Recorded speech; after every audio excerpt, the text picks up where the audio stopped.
Before you give us more details about that, because that just sounds amazing, and like I'm sure a lot of listeners are like, wow, sometimes I just want to do that. I just want to grab my backpack and get out of the everyday tasks and things that I live on a daily basis. How did you get started? I know it's a long career, but how did you get started in business? Yeah, quick question. Why aren't most people doing that, following their dream or their path? That's a good question. When we ask people, what is the boundary?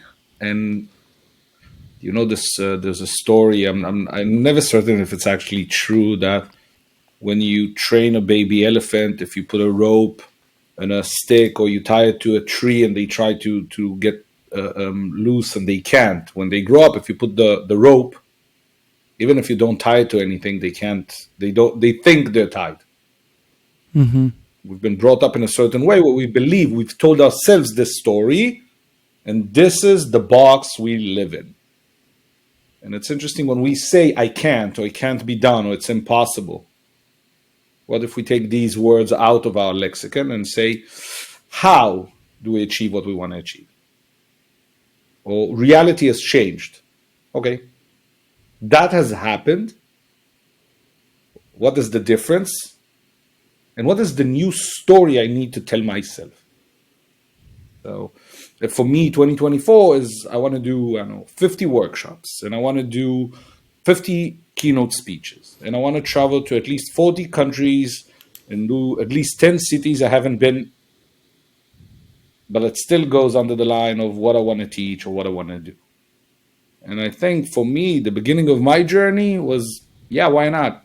And I started selling snowboards in Israel, in a country that has 10 months of sun. And I was pretty good at it because I love what I do. Okay.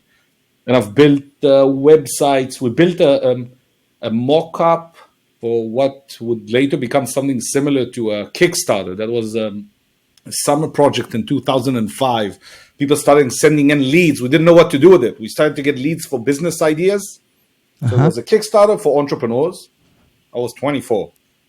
People started to send stuff from Argentina, Brazil, India, and we were like, whoa, what the hell's going on? And we shut it down because it was supposed to be a summer project.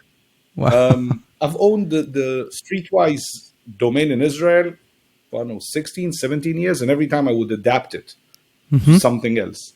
Okay. Interesting. We've built a website with a good friend of mine that used to be my army officer. We built a website called X Empires, and it was all the content about extreme sports. We almost sold it. In the last minute, they backed out because the main sponsor. And the day they backed out, I was like, wait, this is not even my passion. And I shut it down, and I left it. It was fine. I never looked back at what I did it. I wanted to import things, and I found a cool company to import clothes from Turkey, and I did it. And what if we tell ourselves a new story? I'm going to do it. I don't exactly know how I'm going to do it or what is the purpose or what's the build, but I need some new boundaries for my box. And then you can start and dream. And after doing all these things, and I worked for the government, and I opened the bar that was successful and then a failure, and I lost a shit ton of money. And then in that bar, we lost 100,000. But then I said, okay, I know certain things. Moving forward, there was the time 31. I said, what are the things I want to do? And I was living off friends' couches, just so you understand. So I literally had no money. If you wanted to have a meeting with me for any reason, friends, business, whatever, that's great, but coffee's on you. But I had to create a new box. And the box consisted of these things. I want to build a new business that doesn't have employees, doesn't have any rent or utilities, can be done from anywhere, and doesn't have inventory. And that was based on a lot of other learnings and failures and stuff I had. And I said, okay, now let's take the traits I have, the fact that I have zero money and owe $100,000. What are we left with? I can sell stuff. I have this information. I have this learnings. I know how to do marketing very well. Consulting. And another thing is I always said one day when I have time, I'll write a book. and I never had time. Now I only have time. And that took me on the journey of writing my first novel, which took about, I don't know, 13 months to write and edit. I didn't have any money, by the way, to edit. So friends had to help, and we hoped it would be okay. The outcome would be okay. And then I didn't even have money to print the first 500 copies.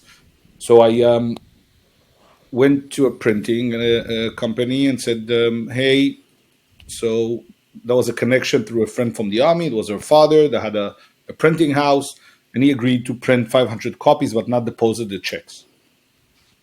And I sold 500 copies to bar owners that I knew as a gift for the Jewish New Year. And some copies I sold, like I'm meeting you and saying, hey, I just launched a new book, want to read? Great, give me 50 shekel. That was, I don't know, 13, 14 bucks at a time, was nothing. And I would do that on a bicycle around the city. And every time I had a bit of cash, I would go back and take one check. So what if the story you tell yourself, it's, I'm going to write a book, where everybody told me, you're not a writer, you're not an author. It doesn't work like that. You can't Yeah. self-publish something. It doesn't count. Okay. And then we have here the two novels I've written since, the first article in the newspaper, and we managed to get Obama to sign an image that we made on Photoshop in 2014 when he visited Israel. And people said, Wow. you can't reach Obama. And I said, of course. So someone made that on a Photoshop, and we managed to get to him. What if the story we tell to ourselves is different? So you know what you say, I can't, I won't, it doesn't work like that, the world is upside down, whatever. What if you take that same narrative and tell a different story? And it's interesting because some of my closest and best friends told me, you're not an author, it doesn't work like that. Yet, I'm traveling the world, booking workshops and interviewing to 3 or 4 podcasts a week now. And every time we finish a podcast, I'm like, I should call that friend and tell him thank you for telling me I'm not an author.